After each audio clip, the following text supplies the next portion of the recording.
Nasaan na yung kumpiyansa ninyo ngayon? So nga, every 10 ng set, nag-handle kami, lagi sa namin ko. Para sa mga lumalaban.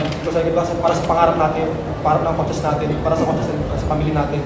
So yun na lang naging motivation namin na lagi na every set talaga lumalaban kayo para sa pangarap ng team namin. Buts, gano'n nakatulong yung experience sa pagiging compose nyo? Kasi yun nga trailing kayo kanina nung 5th set ng 8-5. Siguro mas lumabas na siguro yung maturity namin sa court, yung experience namin siguro mas lumabas, and ayun siguro ang nakita ko lang naging advantage din namin siguro is yung naging blacklist din namin na-check namin hanggang sa abot namin into points din doon na nag-start yung yung momentum na napunta sa amin. Coach, alam naman po natin na hindi po 100% si Buds dati ng previous weeks. Alam po masabi na nanunumbalot na po siya ng big performance today sa buhay na po. Alam mo, dalawang araw kayo pinag-isipan ko kung sino talaga gagamitin ko.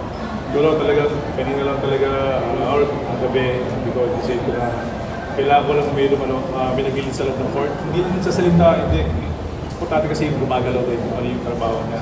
And yun, naging maganda yung resulta kasi kahit alam mo yun, yung naglilid talaga, hindi lang talaga sa moron, vocal, moron, ano gagawin.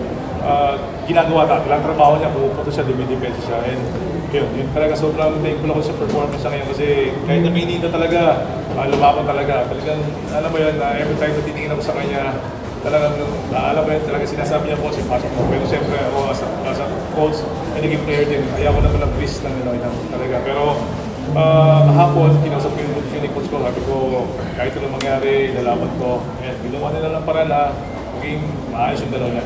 Okay.